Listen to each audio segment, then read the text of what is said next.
یعنی motivational speaker آپ کو کہتا ہے کہ میں آپ کو سمجھانے کا، قائل کرنے کا، ایک نشست پہ بیٹھنے کا 5,000 روپیہ لوں گا، اور ہمارے اسٹوڈنٹ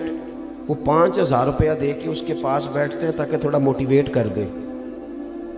لیکن اتنی کتابیں لے کے عالم جمعے والے دن بیٹھا ہے، اتنی کتابیں لے کے، اور وہ کہہ رہا ہے تم سے کوئی مطالبہ نہیں، صرف ذرا جلدی آ جاؤ۔ مسجد میں پنکھے چلا دیے ہیں، آسانی پیدا کر دی ہے، وضو کا انتظام کر دیا ہے، چونکہ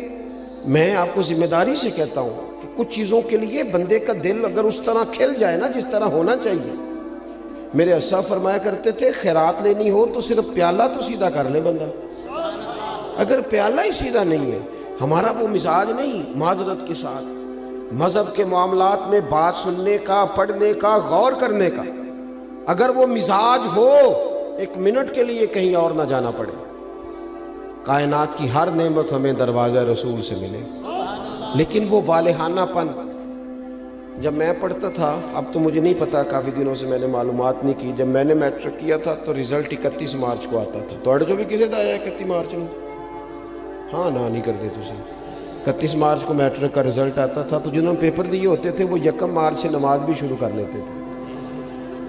اور ان کے ابا جی بھی شروع کر لیتے تھے، چونکہ پیپر دیے ہوتے تھے نا۔ تو والد کو جس دن پتہ چلتا تھا نا کہ تیرا بیٹا میٹرک کر گیا ہے، تو جس رشتہ دار کو اس نے کبھی فون نہیں نہ کرنا ہوتا تھا، وہ خوش اتنا ہوتا تھا، ابا اتنا خوش ہوتا تھا کہ وہ فون کر کے کہتا پاجی مبارک ہوئے تہاڈا بھتیجا 10 پاس کر گیا ہے۔ یہ خوشی تھی، خوشی سنبھالی، بعض اوقات جب صحیح معنوں میں خوشی ہو تو پھر وہ سنبھالی، صدقے جاواں واری جاواں یہ اماں ہی کہتی ہے، اور سجدہ بھی اسی کو ہی ہے، لیکن کبھی پتر کا قد باپ کے برابر ہو جائے تو بات ابے سے بھی سنبھالی کوئی نہیں جاتی۔ وہ کہتا ہے اب مجھے خیر ہے میرا بیٹا، وہ الگ بات ہے، بیٹا شادی کے 6 ماہ بعد کہ میں نے علیحدہ ہونا ہے، وہ معاملہ الگ ہے، لیکن باپ بڑا راضی ہوتا ہے کہ قد برابر ہو گیا، پڑھ گیا، قابل ہو گیا۔ صحیح کہہ رہا ہوں، یہ والہانہ پن ہوتا ہے، والہانہ پن رشتوں میں ہوتا ہے، رشتوں کی حساسیت بتاتا ہے، نہ سمجھ آئے تو پھر حضرت انس بن مالک رضی اللہ تعالیٰ عنہ فرماتے ہیں مجھے وہ دن نہیں بھولتا جس دن اللہ کے رسول مکے سے ہجرت کر کے مدینہ طیبہ آئے تھے۔ کوئی حضور کی اونٹنی کے آگے، کوئی پیچھے، کوئی دائیں، کوئی بائیں، کوئی یا محمدہ یا رسول اللہ کا نعرہ لگاتا تھا۔ بنو نجار بڑا قبیلہ تھا، بڑا، وہ قبیلوں میں اعزاز رکھتا تھا، ان کی بچیاں دف لے کے بیٹھ گئیں، خوشی سنبھالی نہیں جا رہی، وہ ننھی بچیاں جو بیٹھ کر وہاں دف بجاتی تھیں، رسول پاک کی جانب اشارے کر کے گاتی تھیں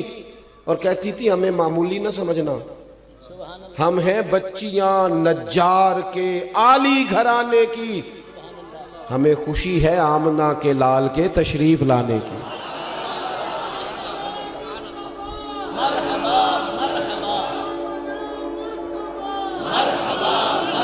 تھوڑا سا نا اس میں والہانہ پن پیدا کریں، بس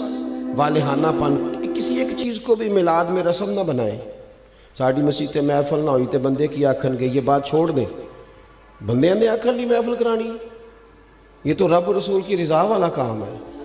اور اس میں سے رسومات اور قیود بھی نکال دیں۔ اتنی مہنگی محفل کر دیا ہے، غریب آدمی ہاتھ ہی نہیں ڈال سکتا محفل کو،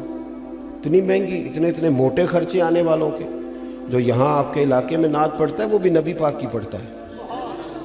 تھوڑا سا نا چیزوں، میں نے اس دفعہ پچھلے سال دوستوں سے کہا تھا کہ جڑا تسی شاپنا چ لنگر دیندے ہو نا، انہوں بھی پیر صاحب تے مولوی صاحب تے خطیب صاحب لنگر شریف ہی آندے نے، انشاءاللہ کھا لیں گے بھی،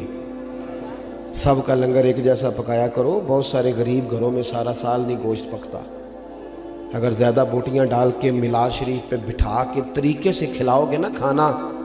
تو ہو سکتا ہے ماڑے بندے کے بچے اپنے باپ سے پوچھیں کہ ابا جی سان تے کدی انج نہیں لبا، یہ اج کی ہے، اس بھی رو کے آکھنا پتر رج کے کھاؤ، اج نہیں کوئی تانوں ڈکدا، اج میرے نبی پاک دا میلاد شریف، لیکن اس میں جذبات لے کے آئیں، احساسات لے کے آئیں، اس کا بھی وہ والا ماحول نہ بنائیں جن نے 2 لاکھ دیتا ہو مہمان خصوصی، سٹیج دی زینت بس کریں۔ حضور کی محفل میلاد کا مہمان خصوصی وہ ہے جو آ کے فجر کی اذان دیتا ہے، جو مسجد میں جھاڑو دیتا ہے،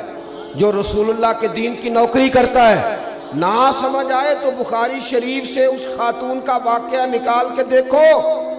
جو میرے نبی پاک کی مسجد میں جھاڑو دیتی تھی۔ صحابہ نے حضور کو تکلیف دینا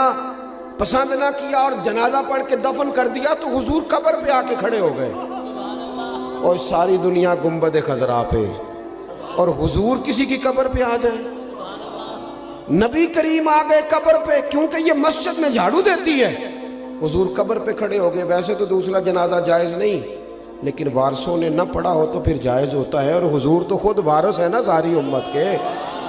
تو نبی پاک نے قبر پہ کھڑے ہو کے فرمایا بناؤ صفے، میں دوبارہ جنازہ پڑھاؤں گا۔ تھوڑا سا نا حقیقتوں کا سفر کریں۔ بڑی ہو گئی رسمی باتیں، بڑا کچھ ہو گیا، اب تھوڑا سا نا ہمیں اپنے مزاج میں دیکھو۔ حضور نے کہا تھا کسی صحابی سے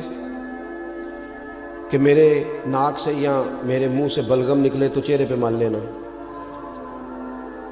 ادب اور محبت اور والہانہ پن ہو تو انداز بھی آ ہی جاتے ہیں، انداز آ جاتے ہیں۔ حضور نے کہا تھا کسی سے کہ میرے وضو سے جسم سے جو پانی لگ کے گزرے تم چہروں پہ ملنا، کہا تھا۔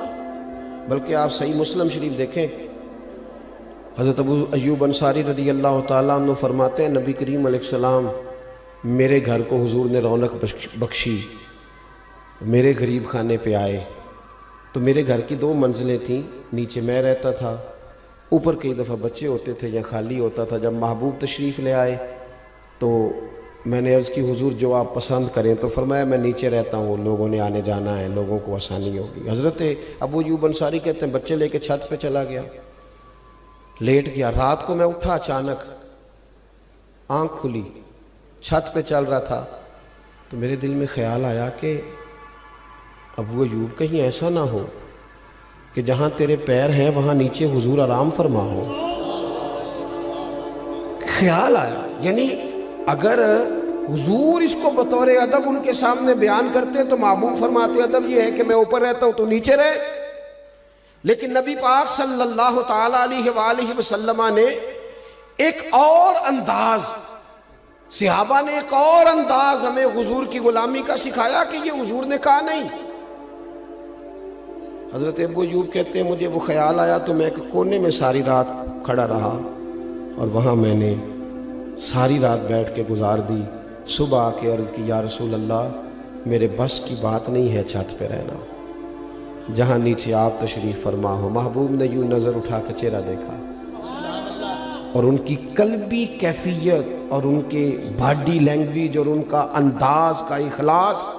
فرمایا ٹھیک ہے تو بچے لے کے نیچے آ جا اور میں اوپر چلا جاتا ہوں۔ یہ صحابہ نے نا ہمیں حضور کے ساتھ والہانہ پن، ایک تو محبت کا والہانہ پن، ادب کا والہانہ پن، اور تیسری بات، اور اسی کے قریب جا کے میں نے بات سمیٹ دینی ہے، وہ نبی پاک کا حکم ماننے میں والہانہ پن رکھتے تھے۔ آج کل کسی دوست سے کہے نا نماز پڑھو، وہ کہنا تسی دعا کرو میرے لیے، میں نماز پڑھا کراں، تو میں کہنا بینک تنخواہ آ جائے،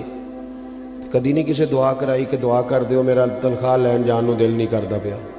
کرائی کبھی کی ہنسنے کی باتیں نہیں ہے، اللہ معاف کرے۔ مسجد میں کیوں ہنسنا جی ہم نے؟ او بھائی کبھی دعا کرائی ہے کہ فلانے بندے سے پیسے لینے ہیں، وہ کہہ رہا ہے کہ پیسے لے جا کہ میرا جانے کو دل نہیں کر، کرائی ہے دعا کبھی؟ بولو نا، دل کرتا جانے کو، مسجد آنے کو کیوں نہیں کرتا؟ عجیب بات ہے نا کہ میری جی سویرے آنکھ نہیں کھلتی، میں دیکھتا ہوں نا جس کی صبح 4 بجے باہر کی فلائٹ ہو اس کی آنکھ کھلتی ہے کہ نہیں کھلتی؟ کس طرح کا مذاق ہم کرتے ہیں اپنے آپ کے ساتھ، اور ہر آدمی کا حکم مقدم ہے میرے تیرے لیے، اور جو نبی پاک نے حکم دیا ہے میں کسی غیر سے جا کے کہوں کہ چہرے پہ داڑھی رکھ، نبی پاک کی سنت ہے نا، تو حضور کے غلام سے کہنا ہے نا، اور حضور کا غلام کہہ رہا ہے میں ابھی نیک نہیں، میں کیسے رکھ لوں؟ یہ کس حدیث میں لکھا ہے کہ جو پورا نیک ہو وہ داڑھی رکھے گا؟ حلال حرام کے مسئلوں میں جو امت آج تک احتیاط نہ کرے،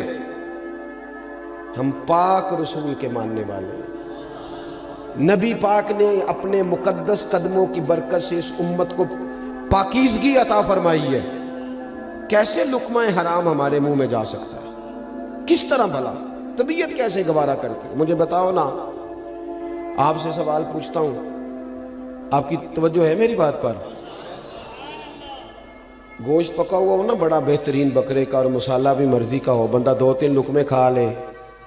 اور مزہ بڑا آیا، تو پھر ایک بندے نے کہہ دیا کہ یہ نا صدقے کا ہے، آپ کے منہ میں اس کا ذائقہ بدل جاتا ہے۔ صحیح کہہ رہا ہوں؟ جس طرح آپ کے منہ میں، اور اگر کسی نے کہہ دیا یہ تو مردار ہے، ذبح ہی نہیں کیا گیا تھا، تو ہو سکتا ہے الٹی بھی آ جائے، کہہ کر دے کہ یار یہ ٹھیک نہیں۔ تو میرے بھائی، جس طرح اس پر کہہ آتی ہے نا ایک لقمے پر کہ یہ حرام ہے، اس طرح تیرے پاس جب 50 لاکھ حرام کا آئے اس پر بھی کہہ آنی چاہیے، اس پر بھی تجھے الٹی آئے، تجھے گھن آئے۔ حضور نے اس طرح تزکیہ کیا، یتلو علیکم آیاتنا ویزکیکم، اس طرح تزکیہ کیا تھا کہ ان کے قریب کوئی شے ناجائز آ سکتی نہیں، سوال ہی پیدا نہیں ہوتا تھا، ذہن سازی ہو گئی تھی۔ آج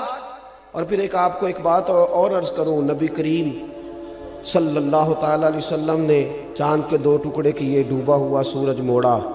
پتھروں درختوں نے حضور کا کلمہ پڑھا، لیکن یہ ساری شانیں حضور کی بعد میں معروف ہوئی ہیں۔ نبی پاک کی جو بات سب سے پہلے لوگوں کے پاس آئی تھی وہ تو صادق اور امین ہونا ہے۔ ہاں میٹھا کھانا بھی سنت ہے، لیکن سچ بولنا سب سے بڑی سنت ہے۔ مسواک کرنا بھی سنت ہے، لیکن دل صاف رکھنا سب سے بڑی سنت ہے۔ تو یہ کیا بات ہوئی؟ چند ظاہری چیزوں پر تو عمل ہو جائے اور اسی کو پورا دین سمجھ لیا جائے، لیکن جو نبی پاک علیہ الصلوۃ والسلام نے معرفت کا نور اور روشنی دی ہے اس پر توجہ نہیں، اور بات ماننے میں بہانے، ہیلے بہانے۔ میں نے دیکھا ہے سیانے بیانے بندے اور مسجد کے حجرے میں میٹنگ ہو رہی ہے، اور انہوں نے کئی مولویوں کی پگڑیاں بھی کھول دی ہیں کہ فلانا کوئی کام نہیں کرتا، فلانا پیر غلط ہے، ان کو ساری تبصرے آتے ہیں۔ نماز کا ٹائم آتا ہے تو ان میں سے بہت سارے لوگوں کو کام یاد آ جاتا ہے، کئی کہتے ہیں میں نے وہاں جا کے پڑھنی ہے۔ یہ کیا صرف لفظوں کا ہیر پھیر ہے؟ صرف ہم نے وہ، میں جاتا ہوں نا، اب تو خیر مشکل ہو گیا ہے زیادہ جانا، ادارے کی مصروفیت بڑھتی جا رہی ہے دن بدن، لیکن میں دیکھتا ہوں کہ 21ویں محفل ہے جی ہماری، بانی یہ محفل بتاتا ہے آپ نماز پڑھتے ہیں کہ نہ دعا کرو، 21 مولوی مل کے بھی تجھے نیک نہیں کر سکے۔ میں نے کہا آج کے بعد نہ بتانا کسی کو، وہ کہیں گے کس طرح کے لوگ ہیں، 21 بندے آئے اس کے پاس اور ایک کی بھی بات نہیں سن سکا۔ چیزوں کو اصل پہ لائیں، اصل ہوتی ہے، اور بنیادیں ٹھیک نہ ہوں تو پھر آپ عمارتیں کھڑی کریں، کیسے کھڑی ہوں گی؟